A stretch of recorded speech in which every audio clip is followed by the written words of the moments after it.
What's up, guys? Stefan, S&E's Garage.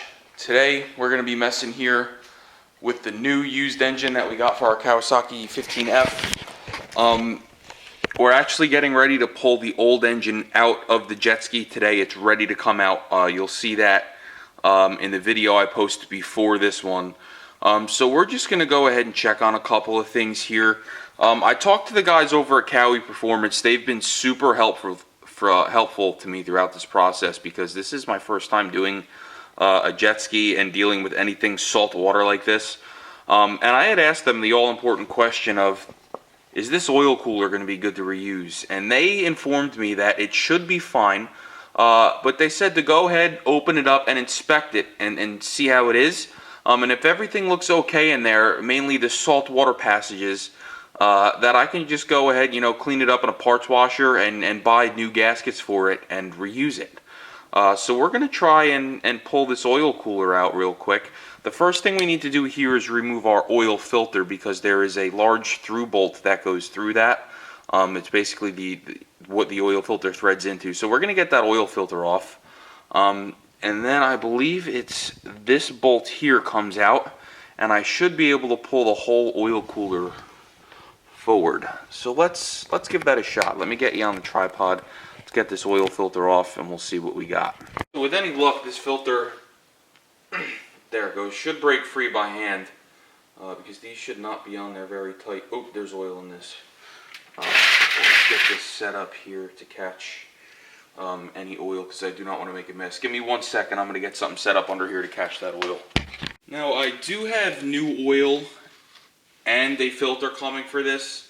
We're going to be using the same filter that we used in our 2014. We're going to be using that Wix filter because, like I showed you, it's a little bit larger than the Kawasaki one, which I think is nice.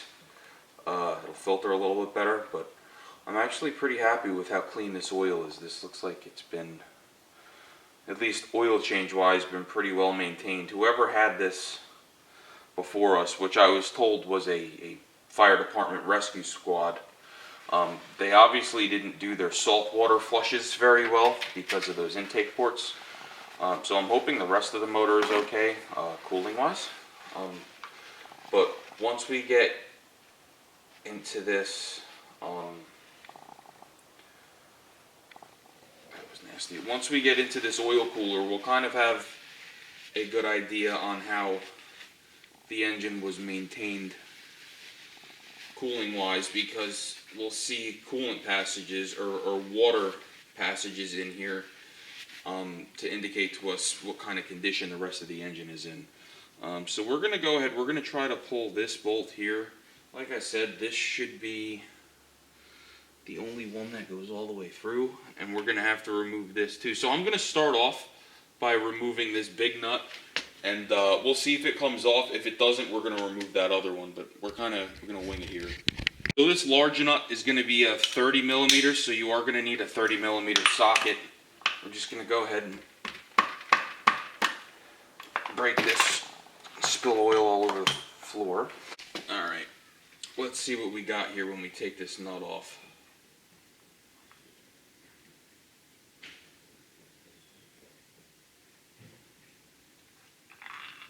Right, so here's the large nut. Like I said, this goes all the way through into the engine block.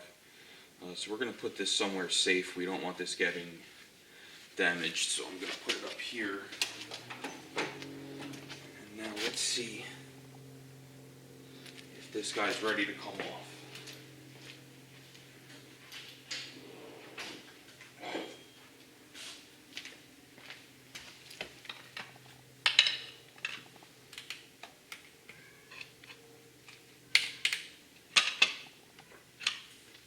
Alright, so there's still something else holding this on, I think.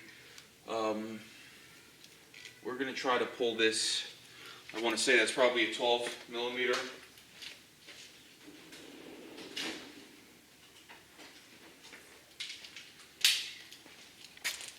Let's see what we got here.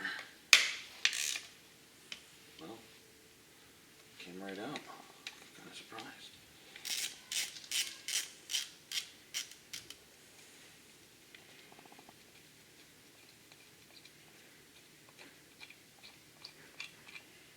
Yeah, that definitely went all the way through. Alright, so hopefully that's our last one. Let's see what we got. Put that right there next to that. Put this over here. There we go, comes right off.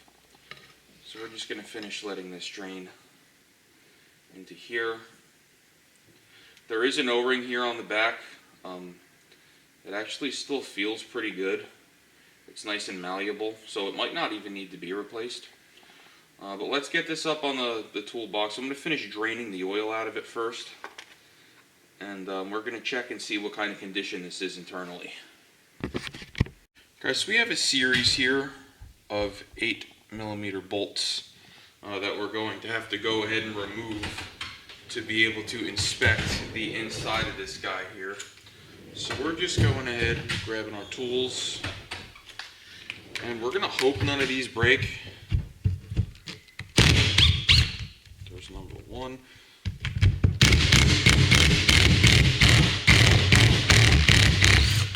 Number two.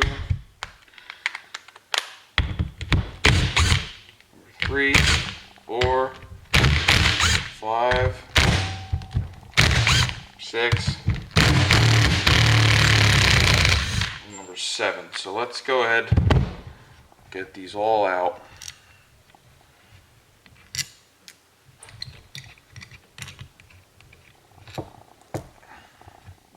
It's oily.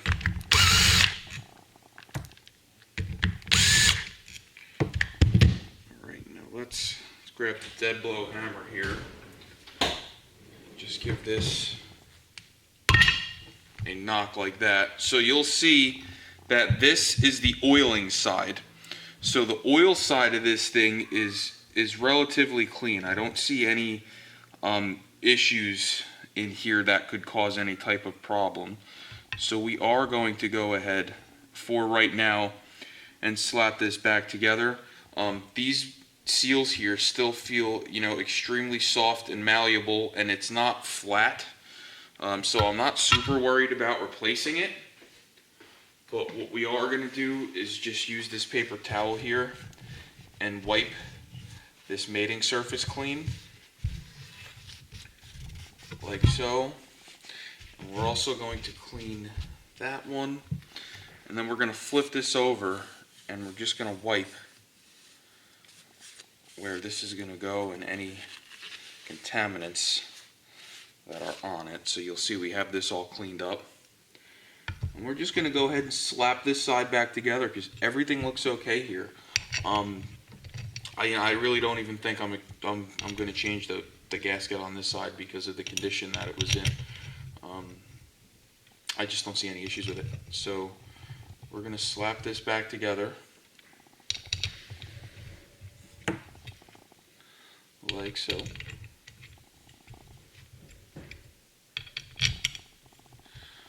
Okay, and then we are going to run these back down.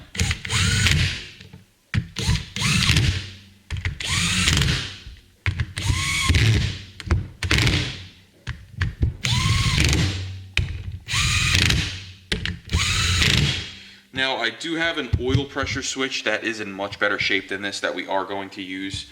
So we're going to get this one out and put our newer one in at a later time. But that is definitely going to get changed. But let's flip this around and let's focus on this side now. This is going to be the side where the water flows through.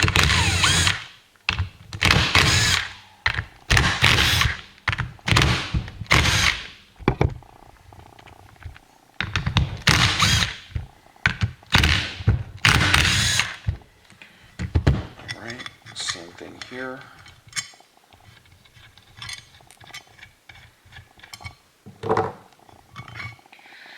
And that is exactly what I thought we were going to see. This thing is crusty. So this gasket actually doesn't feel that bad either. But let's get our pick here without damaging this gasket, O-ring, whatever you want to call it. We're going to get it out.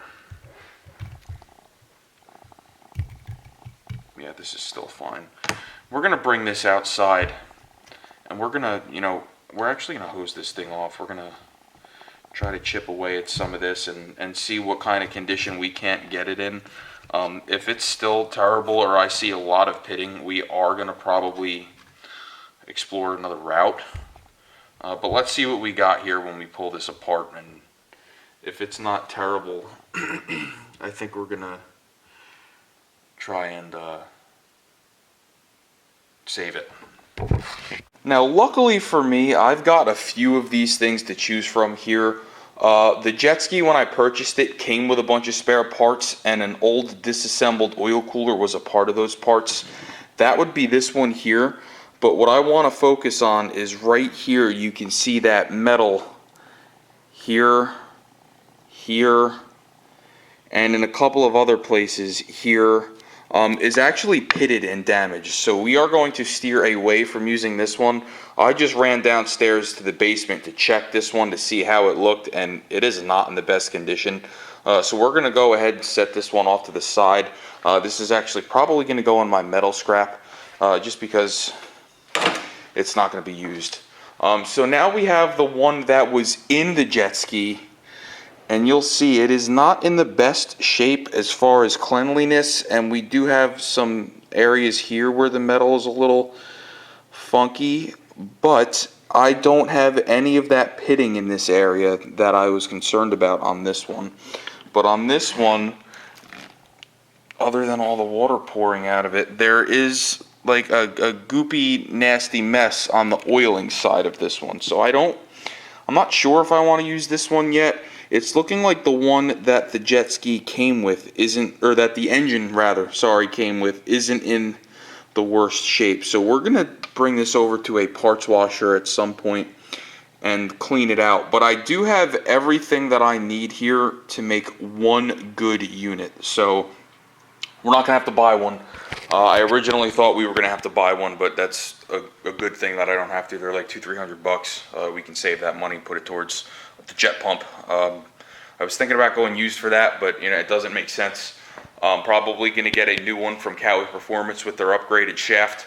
I'm going to put the new one in that jet ski, and then I'm going to take the pump from that jet ski, rebuild it with the KP shaft, bearings, and everything, and put it in the other jet ski. So our good low-hour jet ski is going to get the new pump, and the low-hour pump from this jet ski is going to go in the 13. But let's pause this video. We're going to go ahead, take these over to a parts washer, clean them up a little bit, and see what we can come up with. Alright guys, so with all of our parts here, we were able to make one good oil cooler here. There is some minor pitting on this, and there is a little bit of minor pitting in here in certain spots, but it's so minor that you're not really even going to be able to see it on camera, and I am happy with how this came out. So what we're going to do now is we're just going to take some of our XPS, our anti-corrosive lubricant, and we're going to spray it in here, just, a little bit. We're going to lube this up. We're going to make sure we get some on the rubber O-ring and in any area where this is going to need to seal. And we are going to go ahead, excuse me, and plop it right on. We're going to take some of our hardware here. We're going to find our best bolts out of the bunch. We're going to slap this thing back together, and we're going to go ahead and put it on our engine.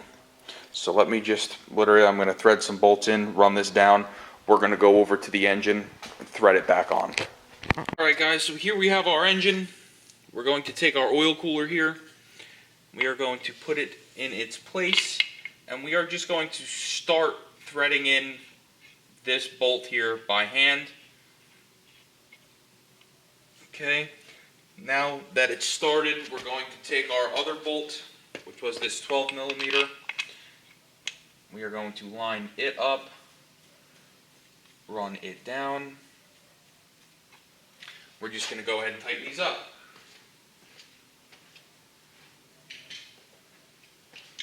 Not sure of the torque spec. Good and tight works for these.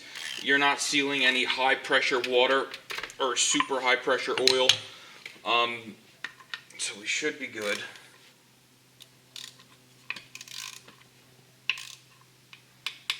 All right, so that's done. We know our oil cooler is in good shape, or as good as it's going to get. One thing that we need to remember here, we are not working on a brand new jet ski or a brand new engine. The jet ski is a 2013 and the motor is a 2007, and they've both been used in salt water. So we're not trying to reinvent the wheel here and make things perfect.